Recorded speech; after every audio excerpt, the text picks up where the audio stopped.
November 1 കേരളപ്പിറവി ദിനമാണല്ലേ. കേരളപ്പിറവി എന്ന് കേൾക്കുന്ന സമയത്ത് നമ്മുടെ മനസ്സിലൂടെ ആദ്യം കടന്നു പോകുന്ന ഒരു വ്യക്തി പരശുരാമനായിരിക്കും.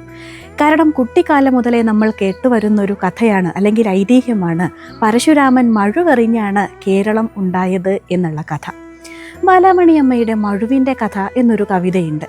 അതിൽ പരശുരാമനെക്കുറിച്ചും അദ്ദേഹത്തിൻ്റെ അമ്മയെക്കുറിച്ചും എങ്ങനെയാണ് കേരളം മഴുവെറിഞ്ഞ് ഉണ്ടാക്കപ്പെട്ടത് എന്നുള്ളതിനെക്കുറിച്ചുമൊക്കെ ചെറുതായിട്ട് പറയുന്നുണ്ട്. ഡിഗ്രി ക്ലാസ്സുകളിൽ എവിടെയോ കൽപ്പറ്റ മാഷിൻ്റെ ഒരു ലേഖനം പഠിക്കാനുണ്ട് ഈ മഴുവിൻ്റെ കഥ എന്ന കവിതയെ അടിസ്ഥാനമാക്കി.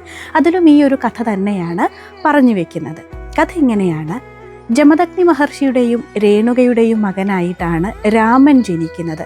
പിന്നീട് അദ്ദേഹത്തിന് ശിവൻ പരശു അഥവാ മഴു ആയുധമാക്കി കൊടുത്തത് കൊണ്ടാണ് പരശുരാമൻ എന്ന പേരിൽ അദ്ദേഹം അറിയപ്പെടുന്നത്. പരശുരാമൻ അച്ഛനെ അതിയായി സ്നേഹിക്കുന്ന, അച്ഛനെയും അമ്മയെയും അതിയായി സ്നേഹിക്കുന്ന ഒരാളായിരുന്നു.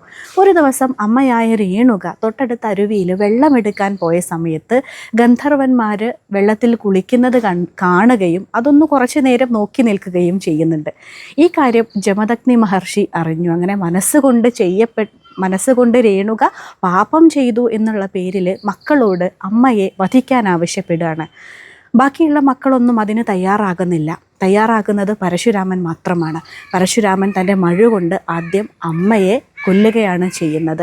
മനസ്സാൽ ചെയ്യപ്പെട്ട പാപമേ ഗുരുതരം എന്ന് പറഞ്ഞിട്ടാണ് ജമദഗ്നി മഹർഷി ഈ രേണുകക്ക് ഈ ഒരു ശിക്ഷ വിധിക്കുന്നുണ്ടായിരുന്നത്.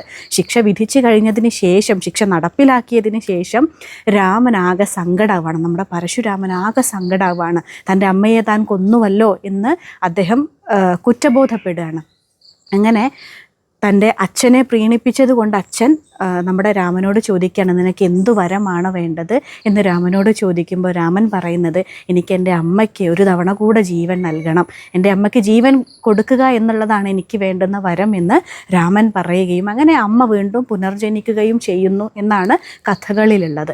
രാമൻ വീണ്ടും തൻ്റെ ഈ മഴു കൊണ്ട് ഒരുപാട് കുറ്റകൃത്യങ്ങൾ ചെയ്യുന്നു, ഒരുപാട് പേരെ വധിക്കുന്നു.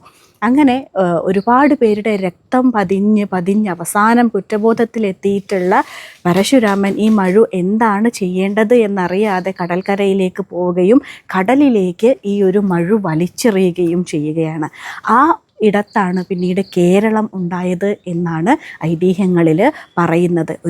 ഇതിനൊരുപാട് ഉപകഥകളും ഇതല്ലാത്ത കഥകളും ഒക്കെ കേരളപ്പിറവിയുമായി ബന്ധപ്പെട്ട് നമുക്ക് വായിക്കാനും കേൾക്കാനും ഒക്കെ സാധിക്കും.